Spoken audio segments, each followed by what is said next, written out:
नमः मंगलमय मंगल करन वीतराग विज्ञान नमो तार जाते वही अरंतादि महान करे मंगल करे उमा ग्रंथ करण के कार जाते मिले समाज सब पावे निज पद राज मिथ्या भाव अभाविते जो प्रगटे निज भाव सो जयवंती रहो सदा यही मोक्ष उपाय। मोक्ष मार्ग प्रकाशक दूसरा अधिकार पृष्ठ क्रमांक 41। कल अपन ने देखा था मिथ्यात्व का नाम मोह है क्योंकि वहाँ सावधानी का अभाव है। तो टोडामल जी साहब ने मिथ्यात्व में सावधानी को लिया है। तो कल हमने सावधानी की चर्चा की थी, आगे देखते हैं। तथा माया लोभ कषाय एवं हास्यरति और 3 वेदों का नाम राग है। ये जो सावधानी है ये बहुत इम्पोर्टेंट शब्द है कि मिथ्यात्व माने सावधानी का भाव। देखो किसी भी चीज़ का कोई निषेध नहीं है, बस सावधानी होनी चाहिए, वेद ज्ञान रहना चाहिए। बाकी किसी चीज़ का निषेध नहीं है। पूजा करो, भक्ति करो, स्वाध्याय करो, दया दान व्रत शील संयम जो कुछ तुम्हारी परिणति में सहजता से हो रहा हो उसको होने दो, लेकिन वेद ज्ञान रहना चाहिए। हाँ, एकत्व नहीं होना चाहिए, कर्ता कर्म की प्रवृत्ति नहीं होनी चाहिए। बाकी जो हो रहा है वो कोई बात नहीं, दया दान व्रत शील संयम आदि हो तो नहीं हो तो, लेकिन वेद ज्ञान होना चाहिए। न दया दान पूजा का निषेध है, न भक्ति का, न प्रवचन का, न स्वाध्याय का, कोई निषेध नहीं है। कुछ भी करो बहुत प्रेम से, हृदय से, अंतरंग मन से करो। देखा देखी मत करो, किसी के कहने पर मत करो, भीड़ चाल मत चलो। जो हृदय में अच्छा लगे, जो अंदर से लगे वो करो।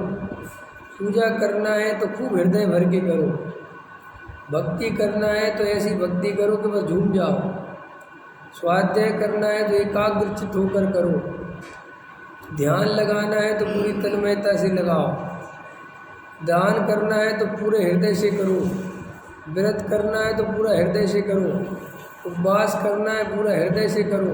कोई मन में शंका रख के नहीं करो, कचोटता मन रखो, है ना, कचोटता नहीं होना चाहिए मन। तो बस क्या होना चाहिए कि ये सब में सावधानी चाहिए। वह इतनी सी बात, सावधानी क्या चाहिए कि मैं तो एकमात्र ज्ञान स्वभावी आत्मा हूँ, मैं परद्रव्य का कर्ता भोक्ता नहीं हूँ, ये सब क्रियाएं अपने स्वकाल में होती हैं, मैं इनसे न्यारा भिन्न चेतन तत्व हूँ। ऐसी श्रद्धा बनी रहनी चाहिए, ये श्रद्धा नहीं टूटनी चाहिए। ये श्रद्धा टूटेगी तो इसका नाम मिथ्यात्व है। ख्याल में है, इतनी सी बात बस, कुछ नहीं है जीवन में। हमारे अंदर भेद ज्ञान चलता रहे, जो जीवन में जैसा हो रहा है, ना अच्छा ना बुरा, कोशिश करो कि कम से कम राग द्वेष हो। व्यर्थ मत ज़्यादा चिंता मत करो, व्यर्थ मत सोचो, अपने हाथ में कुछ है नहीं, परद्रव्य का परिणमन। जो हो रहा है वो हो रहा है, जैसा हो रहा है वो हो रहा है।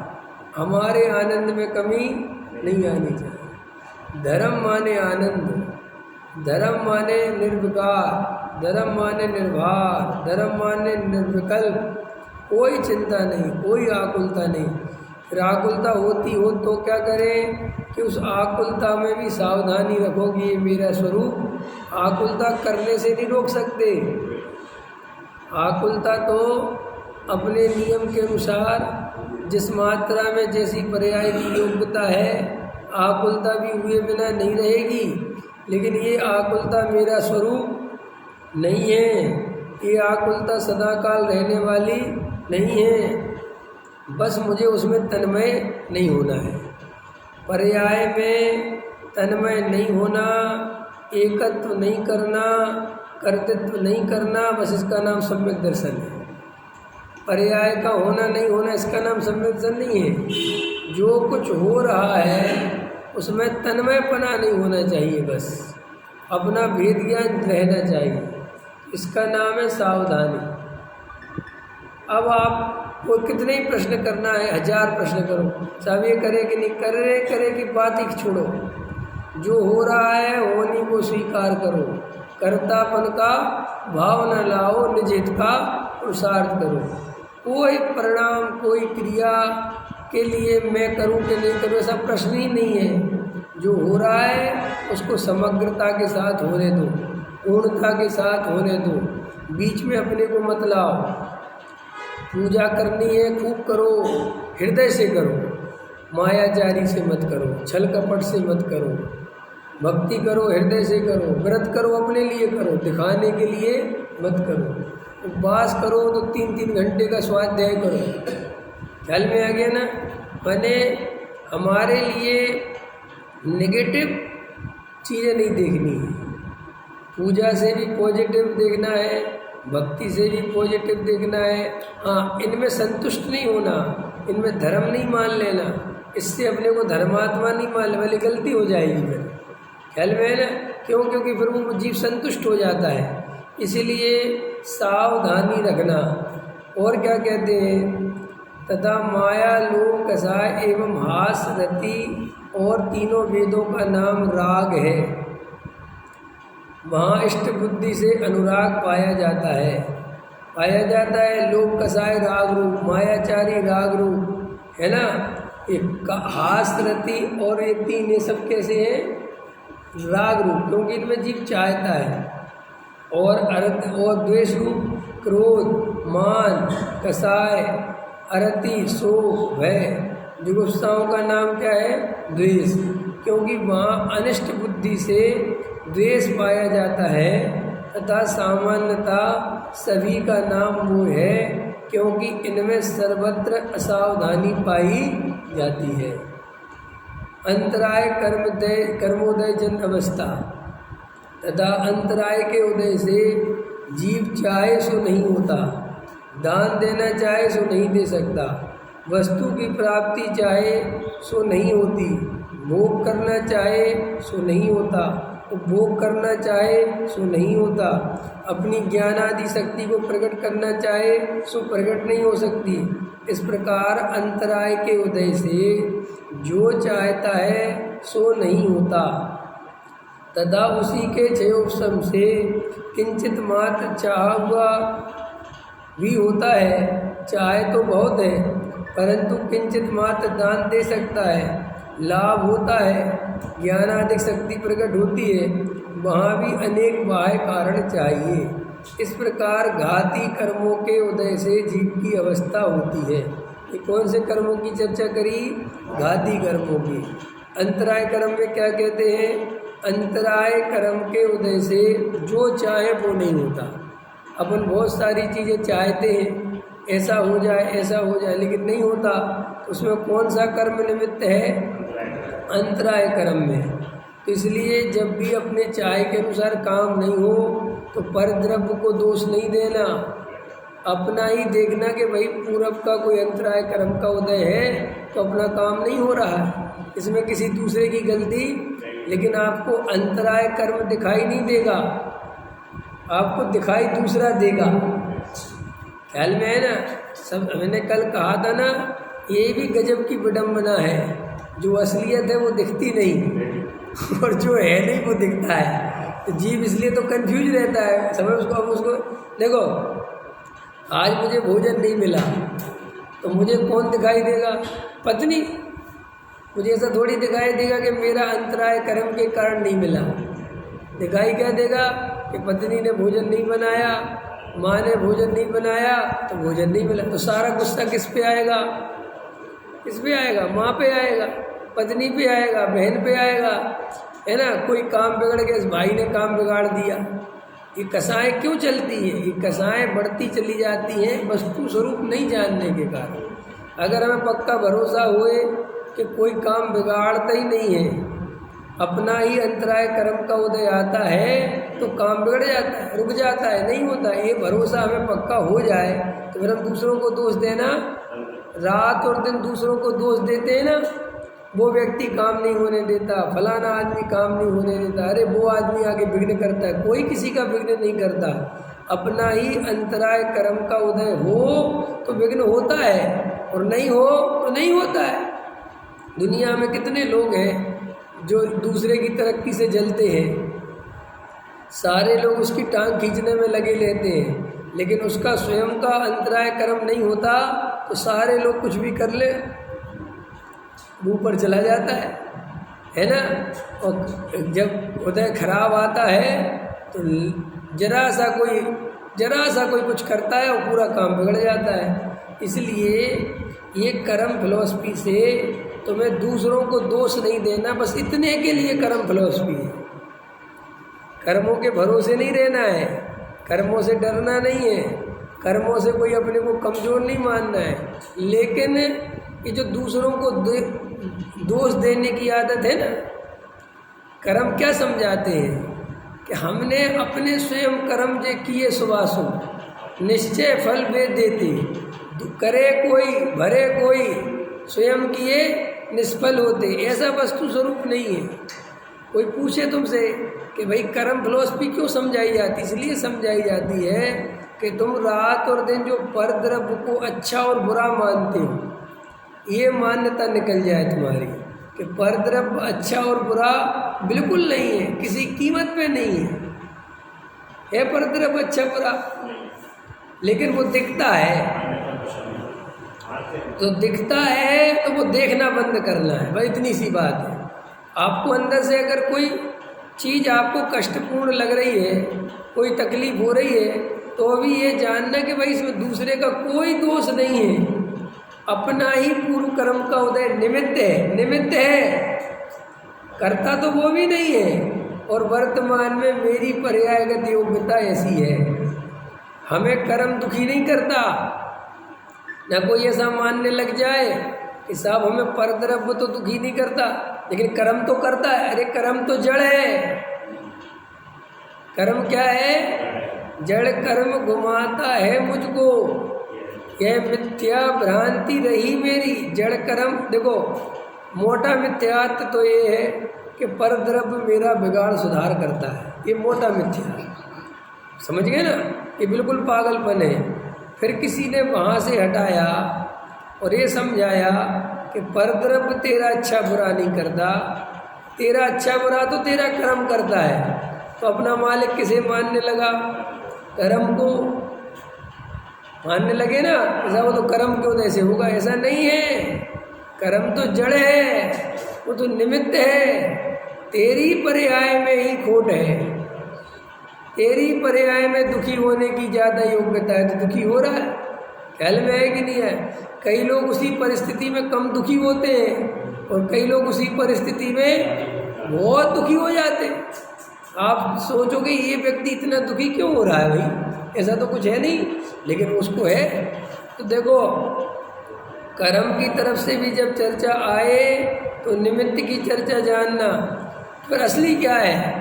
असली तो अपनी उपादानगत योग्यता है। जैसी हमारी उपादानगत योग्यता होती है वैसा ही कार्य होता है। जैसा कर्म का उदय होता है वैसा कार्य नहीं होता। जैसी हमारी उपादानगत योग्यता होती है। ख्याल में? निमित्त कर्म निमित्त है ना। कर्म ड्राइवर जैसा है, हम मालिक जैसे हैं।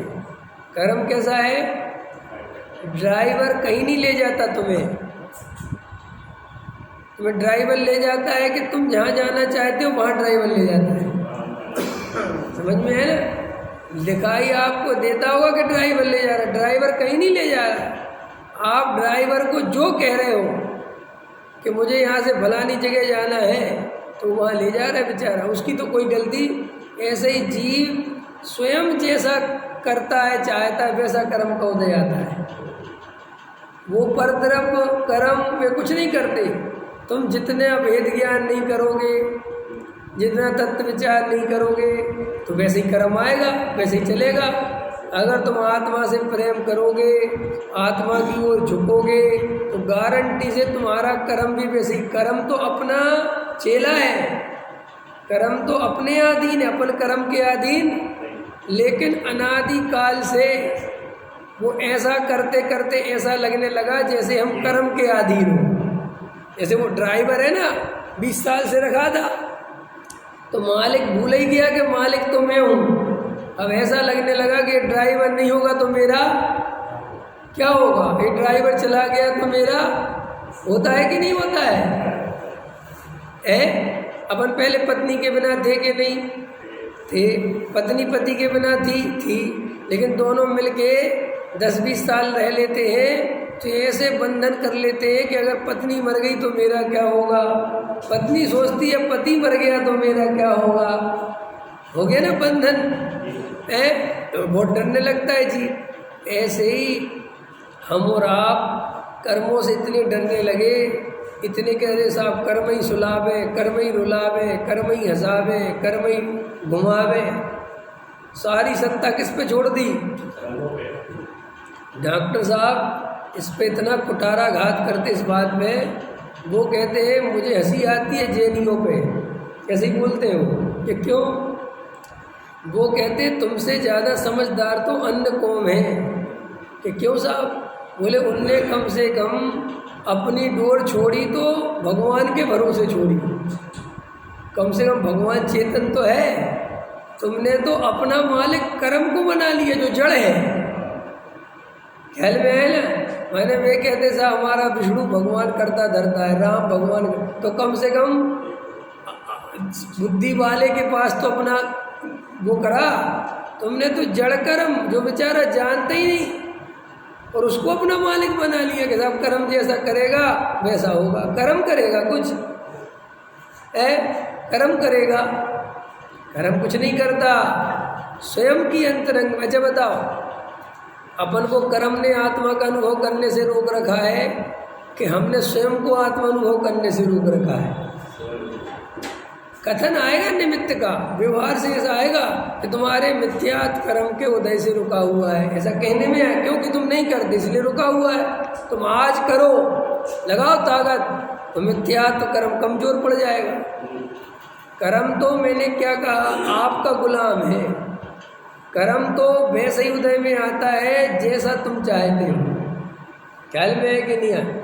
संसार के संयोगों के बारे में रात और दिन लगाते हो, चिंता करते हो, तो वही कर्म के उदय चलते रहते हैं। इसलिए जो लोग ऐसा कहते साहब हम निरंतर अभ्यास करते हैं, निरंतर ही करते हैं, तो फिर कर्म के भी उदय वैसे ही आने लगते हैं। कोई रात और दिन नेता बनने की सोचे और नेतागिरी में आगे दौड़ने लगे जाए, कार्यकर्ता बन जाए, तो उसका कर्म भी वैसे ही आने लगेगा। कर्म तुम्हारे अनुसार नहीं, तुम जैसे चलते हो ना, चाहते हो, कर्म वैसा डेवलप होने लगता है। और ये टोडरमल जी साहब ने लिखा है, जब जीव आत्मा के लिए पुरुषार्थ करता है, रुचि करता है, तो मिथ्यात्व आदि स्वयं में भी ढीले हो जाते हैं। ऐसा स्वरूप है वस्तु का। इसीलिए कर्म को अपना भगवान नहीं मानना, कर्म को कर्ता धर्ता नहीं मानना, कर्म के भरोसे नहीं बैठना। तुम तो देखो ऐसा विचार रखना कि मैं जो चाहता हूँ वास्तव में वही हो रहा है। तुम संसार चाहते हो तो संसार चल रहा है। अभी जीव चाहे कि मुझे आज से संसार नहीं चाहिए, मुझे तो आत्मा चाहिए, तो आत्मा मिल जाएगा। आत्मा नहीं मिले ऐसा थोड़ा ही है, लेकिन अंतरंग से ही वो रुचि अपनी नहीं है। और दोष किस पे देते हैं? कर्मों पे। तो देखो ये निमित्त की तरफ से कथन चल रहे हैं, ये उपादान मत समझ लेना कि टोडामल जी साहब कह रहे साहब कर्म कैसे करता, कर्म नहीं करता, निमित्त है वो, उपादान तो अपना है। तो क्या कहते हैं, अंतराय कर्म के उदय से जीव चाहे सो नहीं होता, दान देना चाहे सो नहीं दे सकता, वस्तु की प्राप्ति चाहे सो नहीं होती। और ये सारे परद्रव्य की तरफ से कथन है, स्वयं द्रव्य की तरफ से कथन नहीं है। जीव क्या दान देना चाहे तो कौन सा दान, दान कौन सा, दूसरों को रुपया पैसा मकान दुकान ये दान देना चाहे, आत्मा की तो कोई बात ही नहीं है। वर्तमान में हम आत्मा को दान दे सकते, भले बाहर में दान दे चाहे नहीं दे। तुम सा दानी क्या कोई हो, जग को दे दी जग की निधियाँ। तो जिनेंद्र भगवान और हम में कोई अंतर है नहीं है। हम अपनी आत्मा को दान दे सकते हैं कि नहीं दे सकते, कौन सा दान दें, अभय दान दो ना, अपनी आत्मा को दे दें। नहीं 4 प्रकार के दान होते हैं ना, ज्ञान दान दो, अपने ज्ञान को आत्मा के लिए लगा दो, ये ज्ञान दान है। अपनी सारी शक्ति सामर्थ्य आत्मा में लगा दो, आहार दान है। अपने आत्मा की श्रद्धा कर लो, ये अभय दान है। क्योंकि ये आत्मा की श्रद्धा नहीं करने से न जाने कितने जन्मों से जन्म मरण करता हुआ इधर उधर घूम रहा है। अपनी आत्मा के प्रति सोचो। तो ये जो कर्म की फिलॉसफी है, ये पर द्रव्य की तरफ लगाना, स्वयं द्रव्य की तरफ कभी मत लगाना। ऐसे कभी मत सोचना कि हमें सम्यक सिद्धि नहीं हो रहा कि हमारे मिथ्यात्व कर्म का उदय है, ऐसे नहीं सोचना। क्या सोचना कि अभी हम सम्यक दर्शन का पुरुषार्थ नहीं करते इसलिए नहीं हो रहा। अगर कर्म के भरोसे डाल दोगे तो खुद बच जाओगे। हम अनादिकाल से क्या भूल करते आ रहे हैं, अपने दोष दूसरे पे डालते हैं। डालते कि नहीं डालते हैं? मैं तो साहब रात और दिन धर्म करना चाहता हूँ, मेरी पत्नी के कारण नहीं कर पाता। अपना दोष किस पे डाल दिया? मैंने तो बहुत मेहनत करी लेकिन मेरा कर्म का उदय खराब है। ऐसा लगता है लोगों को, नहीं लगता, लेकिन ऐसा नहीं है। कि अपने दोष से बचने का उपाय है कि हमारे ऊपर अपराध नहीं आना चाहिए। इसलिए किसी से हृदय भर के पूछो कि तुम्हें क्या आत्मा की सच्ची रुचि है, तुम्हें वास्तव में आत्मा से सच्चा प्रेम है, तुम्हें वास्तव में संसार दुख रूप लगता है, तो लोग घबरा जाते हैं। क्यों? इस दृष्टि से ना वो विचार करते हैं और न सोचते हैं। पकड़ में है तो अपन को सोचना है बार बार कि हमें कोई कर्म परेशान नहीं कर रहा है। देखो, दान देना चाहे सो नहीं दे सकता, वस्तु की प्राप्ति चाहे सो नहीं होती, भोग करना चाहे सो नहीं होता, उपभोग करना चाहे सो नहीं होता। तो ऐसा जब हो नहीं हो तो पर द्रव्य को दोष मत देना एक बार, कर्म के उदय का विचार करना 2 बार, और उसमें भी निमित्त का विचार करना कि निमित्त की तरफ से है। अंदर से तो असली विचार क्या रखना कि वर्तमान योग्यता ही ऐसी है कि मुझे भोगने की स्थिति नहीं बनी।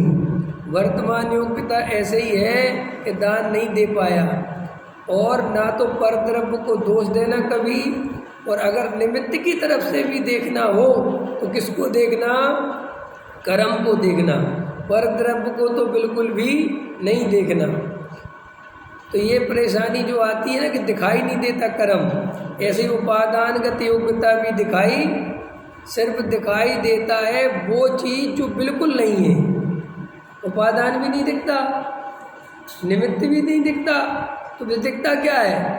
जो निमित्त का निमित्त, बाहर की चीज़ जिससे कोई संबंध। तो इसलिए मिथ्यात्व तोड़ना थोड़ा कठिन हो जाता है, क्योंकि अगर वो दिखे ना अपने को ये है तो अपन तोड़ दें। अब अपन को दिखता तो परद्रव्य है। इसलिए जो ये प्रश्न आता है ना साहब के साथ मिथ्यात्व, भैया मिथ्यात्व अनादिकाल से क्यों है? क्योंकि स्वरूप ऐसा है कि जैसा है वैसा इन आँखों से दिखता नहीं, और जैसा नहीं है वैसा दिखता है, इसलिए वो भ्रांति टूटती। इसलिए मैं कहता हूँ कोई व्यक्ति अगर तत्व विचार में नहीं उतरेगा तो ये भ्रांति नहीं टूटेगी। तुम चलते फिरते भ्रांति नहीं टूट सकती। क्यों? कि सहजता में तो विपरीतता दिखती है ना। बताओ क्या दिखता है अपने को? अपने को अगर अपन गहराई से तत्व विचार नहीं करें तो क्या दिखता है? यही दिखता है कि व्यापार चलाने से चलता है, घर चलाने से चलता है, नहीं चलाएंगे तो कौन चलाएगा? बोले ऐसे ही दिखता है कि नहीं दिखता है? फलाने व्यक्ति ने आके हमारा काम बिगाड़ दिया, ऐसे ही दिखता है। तो भैया ऐसा ही दिखता रहेगा तो मिथ्यात्व नहीं जाएगा। देखना ऐसा पड़ेगा कि होता स्वयं जगत परिणाम। और देखो, इस प्रकार अंतराय के उदय से जो चाहता है सो नहीं होता, तथा उसी के क्षय उपशम से, अब कभी उसी का थोड़ा क्षय उपशम हो जाता है तो किंचित मात्र चाह हुआ भी होता है। चाहे तो बहुत है परंतु किंचित मात्र दान दे सकता है। चाहे तो क्या है, करोड़ों रुपए दान कर दूं, सारी दुनिया में मेरा नाम हो जाए। इसलिए जो करोड़ रुपए दान करता है उसको देख के द्वेष करता है, ईर्ष्या भाव करते हैं। ईर्ष्या भाव तो समझते हो ना, क्यों करते हैं? देख लेना, कोई करोड़ रुपए दान देगा तो जिसने करोड़ रुपए दान नहीं दिए वो जरूर कहेगा सब नंबर 2 की कमाई है, ये गलत रास्तों से पैसे कमाता है, उसका दान उसे स्वीकार नहीं होगा। और जबकि खुद देता है तो फिर स्वीकार होता है। ईर्ष्या भाव चलता है ना अंदर से, यही तो कसाय भाव है। अरे कोई 2 करोड़ दे तो तुम्हें कोई तकलीफ नहीं होनी चाहिए, कोई 2000 रुपये दे तो तुम्हें तकलीफ नहीं होनी चाहिए, तुम्हें क्या लेना देना। लेकिन अपन को एक कसाय व्यर्थ में परेशान करते। ये मान कसाय है ना, इसका नाम ज़्यादा हो गया, मेरा नाम कम हुआ, इसने ज़्यादा दान दिया तो मंदिर वालों ने इसको ज़्यादा पूछा। अरे क्या लेना देना, अंदर से शांति से बैठ के विचार करो कि भाई अपना कोई अंतराय कर्म है तो अपने पास इतना पैसा नहीं है, अपन नहीं दे पा रहे, कोई बात, क्या फर्क पड़ता। और दूसरी बात, इनको कर करके कोई जीव सुखी नहीं होता ना। ऐसा तो नहीं कि साहब 1 करोड़ रुपया दान दिया तो मोक्ष कर चला जाएगा, ऐसा होता तो सोचते भी। देखो कितना अच्छा है, आत्मा कितना ईमानदार है। बाहर की क्रियाओं से आत्मा नहीं मिलता, अगर पैसे से आत्मा मिलता तो फिर तो बहुत पक्षपात हो जाता। फिर तो भैया जिसके पास करोड़ रुपया होता वो आत्मा ले लेता। लेकिन देखो कितना अच्छा है, आत्मा कहता है कि तुम मुझे देखोगे तो मैं मिलूँगा, तुम करोड़ों रुपए दान करो नहीं करो हमें इससे कोई लेना देना। कितना गजब का स्वरूप है अपने पक्ष में है। तुम दया दान करो हमें इससे कोई लेना, क्यों कि दया दान करने की भी सामर्थ्य हर किसी में नहीं। आत्मानुभव करने की सामर्थ्य सभी जीवों में है, करे तो होता है, नहीं करे तो नहीं होता, बस इतनी सी बात। अब देखो चलो, इस प्रकार घातिया कर्मों के उदय जीव की अवस्था होती है। अब वेदनीय कर्मोजन अवस्था क्या कहते हैं? तथा अघाती कर्मों में वेदनीय कर्म के उदय से, पहले तो अघाती कर्म समझ लो। अघाती कर्म माने जो जीव के स्वभाव का घात नहीं करते, जिनका जीव से डायरेक्ट कोई लेना देना नहीं है, ऐसा। तथा अघाती कर्मों में वेदनीय के उदय से शरीर में बाह्य सुख दुख के कारण उत्पन्न होते हैं। शरीर में आरोग्यपना, शक्तिवानपना, देखो शक्ति का कर, शरीर का उपादान तो शरीर में है, और शरीर में निमित्त तरफ से कौन है? वेदनीय कर्म। मैं तो हूँ ही नहीं, ख्याल में ना, मैंने शरीर तो बिल्कुल ही भिन्न है कि नहीं? शरीर उद्गल का बना हुआ है, जड़ का बना हुआ है, तो इसका अपना उपादान है, और इसमें जो हेर फेर होता है ना उसमें वो कर्म निमित्त है। तो दोनों चीज़ें हो गई, उपादान भी मिल गया और निमित्त भी मिल गया। अब जीव क्या करता है? अब जीव क्या करता है कि जीव जानता देखता है, लेकिन ये जीव जानता देखता नहीं है। वो क्या मानता है, क्या मानते हैं हम कि ये शरीर मेरे ध्यान रखने से रखा जा रहा है, मेरे करने से हो रहा है। ऐसा नहीं है, कुछ नहीं होता। ये मान्यता नहीं बदलती, नहीं बदलती है क्या? बोलो पंकज जी, हैं? जैसा खाओगे अन्न वैसा होगा मन, जैसा पियोगे पानी वैसी बोलोगे वाणी। ऐसा बोलते कि नहीं बोलते? ये भी बहुत उपचार के कथन है, व्यवहार के कथन है। इनको सत्य मान के चलोगे तो मिथ्या दर्शन कभी नहीं मिटेगा। हाँ, इनमें कोई सच्चाई नहीं है, और अपन इनको थोड़ा बहुत तो सच मान ही लेते हैं ना। नहीं ऐसा, अरे कुछ नहीं है, ये बिल्कुल मत मान के चलो कि खाने पीने से शरीर में सुधार होता है, नहीं होता है, नहीं होता। आपको कैसे, देखो किसी के शरीर में कम भोजन करने पर भी बहुत मोटापा बढ़ता है, और कुछ बेचारे कोई लोग बहुत ज़्यादा भोजन करते हैं तो भी उनका मोटापा नहीं बढ़ता। कई लोगों ने कभी खाने पीने का कोई विचार ही नहीं रखा तो अभी उनको कोई बीमारी नहीं है, और कई लोग बेचारे इतना विचार रखते हैं तो भी बीमारियां ढेर हो जाती हैं। हार्ट के बारे में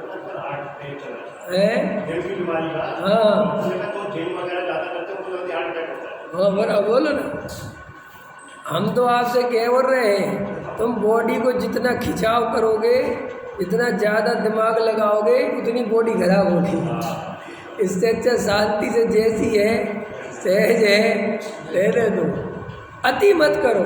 सच कह रहा हूँ, अति मत करो किसी चीज़ की तो तुम्हारा कुछ नहीं बिगड़ता। अति करते तो अभी ऐसा बहुत से ज़्यादा दिमागदार होते हैं तो देखो बॉडी का ध्यान रखते। देखो यहाँ साफ साफ लिख रहे हैं कि निमित्त है वेदनीय कर्म बॉडी में, और उपादान है स्वयं बॉडी। फिर जीव कहाँ है? जीव उसमें नहीं है। जीव क्या था? दृष्टा है, और मैं जीव हूँ, मैं शरीर थोड़ी हूँ भाई। किराए के मकान की बात नहीं है, हम अपने मकान में भी रहते हैं कि मकान हमें है? बताओ, आप मकान में रहते हो कि आप मकान हो? है मकान तो नहीं हो ना पक्का? कैसे पता चला कि मकान आप नहीं हो? क्योंकि आप मकान छोड़ के यहाँ आ गए ना। अगर मकान आपके साथ चलता, अभी देह के साथ प्रॉब्लम है, यही इतनी तो बताई। मिथ्यात के साथ यही तो चक्कर है।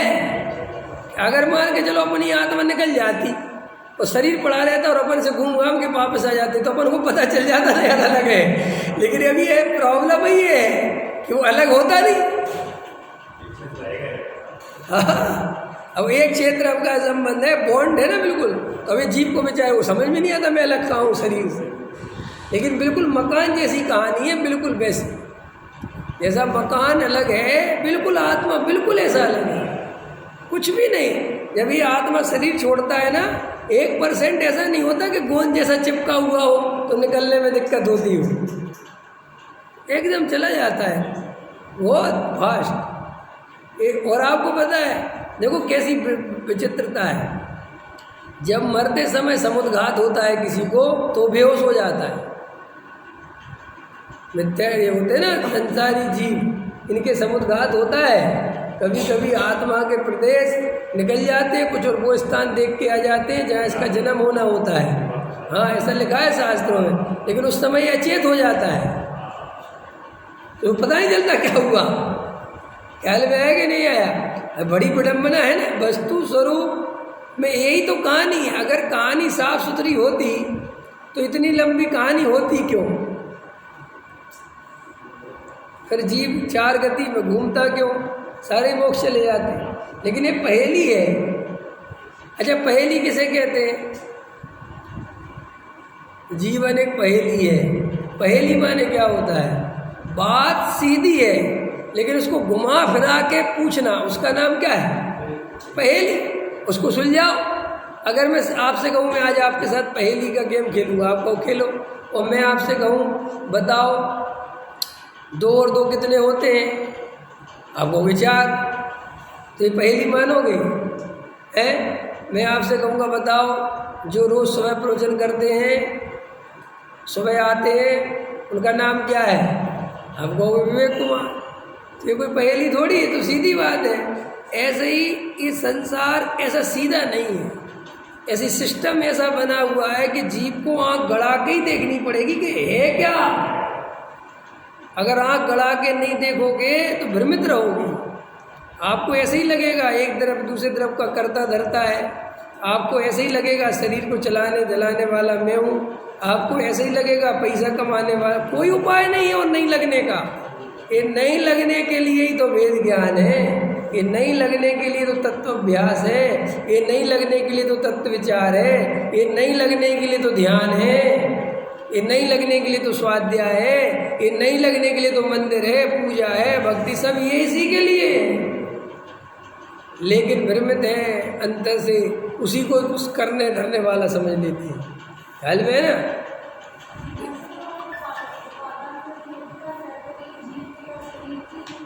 हाँ जी है, जीव की अलग है, शरीर की अलग है। उपादानगत योग्यता का खुलासा नहीं हो सकता। उपादानगत योग्यता माने उपादानगत योग्यता, उपादानगत योग्यता माने उसकी स्वयं की अपनी योग्यता से कार्य होगा। ऐसे ये है, तो ये यहाँ से यहाँ उठा, तो देखने में कैसा आ रहा है कि मैंने उठाया, लेकिन सर्वज्ञ भगवान कहते हैं तुम तो निमित्त हो। इसकी 8:40 पर यहाँ तक आने की योग्यता थी, तो ये अपनी योग्यता से यहाँ आया है, तुम नहीं लाए हो। लेकिन देखने में कैसा लगता है कि मैं लाया हूँ, दिखता है कि नहीं लाया। ऐसे ही शरीर में जो भी परिणमन हो रहा है वो अपनी योग्यता से हो रहा है। उसमें वैसे ही पुद्गल परमाणु मिल रहे हैं, बिछड़ रहे हैं, लग रहे हैं, हट रहे हैं, और उसी समय वैसे ही कर्म के उदय का निमित्त है। इसको कहते हैं निमित्त नैमित्तिक संबंध। जैसा उपादान वैसे ही निमित्त, जैसा निमित्त वैसा उपादान नहीं है ना। लोग कहते हैं मैं सच्चे गुरु की तलाश है। सच्चा गुरु तुम्हें अपने आप मिल जाएगा। तुम्हारी उपादानगत योग्यता होगी तो गुरु ढूंढने नहीं जाना पड़ेगा, अपने आप गुरु चल के आएगा। और तुम्हारी उपादानगत योग्यता नहीं होगी तो कुछ नहीं होगा। तो इसलिए हमें किसी चीज़ के पीछे नहीं दौड़ना है। आपको अपनी उपादानगत योग्यता पे भरोसा होना चाहिए, और जिसको अपनी उपादान पे भरोसा होगा वो निमित्त की दृष्टि तोड़ देगा, और निमित्त की दृष्टि तोड़ देगा तो उसे आत्मा मिलेगा, पक्का मिलेगा। हमारी सारी ताकत निमित्तों को इकट्ठा करने में लगी है, क्योंकि हमें ऐसा लगता है निमित्त हमें सुखी करेगा, लेकिन निमित्त सुखी नहीं कर सकता आपको। सुखी होने की योग्यता आपकी होगी तो होगी ना, क्या कर लेगा निमित्त। देखो करोड़ों रुपए, अपन को ऐसा लगता है करोड़ रुपए होगा तो सुखी होंगे, लेकिन ऐसा नहीं है। किसी के पास करोड़ रुपए तो हैं लेकिन बहुत दुखी है, तो उससे पूछो कि तुम दुखी क्यों, तुम्हारे पास तो करोड़ों रुपया है। तो वो कहता है करोड़ रुपया तो है लेकिन मेरे पास बेटा नहीं है। कि तुम्हारे पास तो बेटा भी है कि साहब मेरा शरीर अच्छा नहीं है, कि साहब तुम्हारा तो शरीर अच्छा है, सब कुछ अच्छा है, कि है तो लेकिन ये रहेगा कब तक। हेलो, तो ये अभी इसका क्या करोगे। दुख का अंत कर सकते हो। आपको क्या लगता है, कल गडकरी बोल रहा था, गडकरी का परसों का देखा तुमने। गडकरी ने बहुत अच्छा बोला, परसों बोला था गडकरी कि संसार में सुख है कहाँ, क्योंकि तुम्हारी मेंटलिटी दुखी होने की। तो उसने कहा कैसे, बोले देखो होता क्या है, पहले तो जिसको टिकट नहीं दो वो महादुखी कि हम इतने दिन से लगे रहे, हम पुराने कार्यकर्ता और हमें टिकट नहीं मिली। फिर जिनको टिकट मिल गई उनको तो खुश हो जाना चाहिए, कहते नहीं वो भी नहीं होते, वो कहते हमें फलानी सीट से लड़ा दिया, हमारी तो वहाँ मजबूत पकड़ थी, ठीक है, वो दुखी कि साहब अब तो सीट भी मन की मिल गई, अब तो सुखी हो जाना चाहिए। कह रहे सीट तो मन की मिल गई, जीत तो तू, अब जीतने की प्रॉब्लम, अब जीत गया। अब जीतने के बाद कि अब तो सुखी, अब तो विधायक बन गए। अरे काय के मंत्रालय तो मिला ही नहीं, कि मंत्रालय मिल गया, कह रहे मिल तो गया लेकिन वो वाला तो मिला ही नहीं, वो वाला बहुत बढ़िया था। और जिसको बहुत बढ़िया वाला मिला कि तुम तो खुश हो, कि काय के खुश, मुख्यमंत्री तो मुझे ही बनना था, कि चलो जो मुख्यमंत्री बन गया वो तो खुश, कि वो कहता क्या पता अगली 2 साल बाद उठा के फेंक दे, अमरिंदर को उठा दिया, इनको उठा दिया, मुझे भी उठा दे तो क्या कर लूँगा। तो बोले इस संसार में सुखी होने का क्या उपाय है, बताओ। अब किसको सुखी करोगे, बताओ, बोलो तुम एक आदमी बताओ अपनी नज़र में कि सुखी है, कौन सुखी है। क्यों, क्योंकि शाश्वत सत्ता को जाने बिना, चैतन्य तत्व को अनुग्रह करे बिना, उसको जाने बिना जीव किसके आधार से शाश्वत सुख की कल्पना कर सकता है, कैसे कर सकता है, चाहे कर भी नहीं कर सकता। वो जानता है ना, कोई देह के भरोसे कितने दिन तक सुखी रह सकता है, जानता है ना कि मिटेगी। बच्चों के भरोसे तुम कितने दिन तक सुखी रह सकते हो, तुम जानते हो ना एक दिन ये छोड़ेंगे। पत्नी के भरोसे कितने दिन सुखी रहोगे? तुम जानते हो ना वियोग होगा। मकान दुकान के भरोसे कब तक सुखी? तुम्हें पता है ना छोड़ के जाना पड़ेगा। कोई भी पद मिल जाए तुम खुद जानते हो ना। अच्छा पीएम का पद तो ठीक है ना, अच्छा है ना, उसमें तो काहे का सुखी है। अब मोदी ने 75 वालों को हटाया था, अब खुद ही सोचता होगा यार मैंने क्यों हटा दिया, क्योंकि अब खुद ही का नंबर आने वाला है। क्या करोगे तुम संसार में, क्या करोगे? तो फिर करे कैसा? आनंद से रहो, दुखी नहीं होना है, परेशान नहीं, वहाँ भेद ज्ञान रखो और आनंद से रहो। जो जैसा है उसे वैसा स्वीकार करो, जो क्षण भर का है उसे क्षण भर का स्वीकार करो, जो शाश्वत है उसे शाश्वत स्वीकार करो। उसमें क्या डरने की जरूरत है, क्या घबराने की जरूरत है? देह है, ईमानदारी से खड़े रहो। इसमें बीमारियां आएंगी ही आएंगी, इसी का नाम संयोग है। नहीं आएंगी शरीर में बीमारी, आएंगी ना तो अभी से मजबूत रहोगे, आएंगी तो देखेंगे, कोई टेंशन नहीं। बस तो भय निकल जाएंगे। जो भय बने क्यों है? पत्नी मर गई, अरे मरेगी, पति मरेगा ही, इसमें क्या घबराना? कि सब बच्चे बड़े हो जाएंगे, वे छोड़ेंगे ही। ये कोई ऐसा तुम्हारे साथ अकेले थोड़ी होने वाला है। इस संसार में किसके साथ ऐसा नहीं हुआ? ये डर निकालना है। वस्तु स्वरूप को स्वीकार करोगे तो डर निकलेगा। स्वीकार नहीं करते इसलिए तो एक मृत्यु का डर है। तो एक बात बताओ, मृत्यु से कितना डरेंगे कि मृत्यु नहीं रहे? बताओ, हम मौत से डरते रहे कि मौत नहीं आएगी। और जो मर गए तो क्या वे मौत से डरते नहीं थे? खूब डरते थे, लेकिन आ गई ना। इससे अच्छा तो है कि डर नहीं छोड़ो ना, मरना तो है ही। नहीं मरना क्या? तो मरना का जिसको क्लियर हो गया कि मरना है तो वो अंदर से फिर बस ये देखो सरहद पे खड़े रहते बंदूक ताने, डरते नहीं। उनसे पूछो तुम्हारे अंदर डर क्यों नहीं? कहते मरेंगे, इससे ज़्यादा क्या होगा। हाँ तो वे मिथ्या दृष्टि बेचारे जिनको आत्मा पता नहीं है, बेतनी बढ़िया मेंटलिटी बना के घूम रहे हैं। और तुम्हें आत्मा पता है और तुम मर रहे, तो तुम्हें इसका मतलब क्या कि तुम्हें कुछ पता ही नहीं। हमसे ज़्यादा सुखी आदमी दुनिया में दूसरा नहीं दिखना चाहिए। हमारे पास जो माल है, बेचारे जिनके पास माल नहीं है वे बेचारे मस्ती में घूम रहे हैं, उनके चेहरे की हंसी देखने लायक है। और बनिया जी की, जैन साहब की हंसी ऐसी मुरझाई हुई है जैसे इनके बाप रोज ही मरते हो।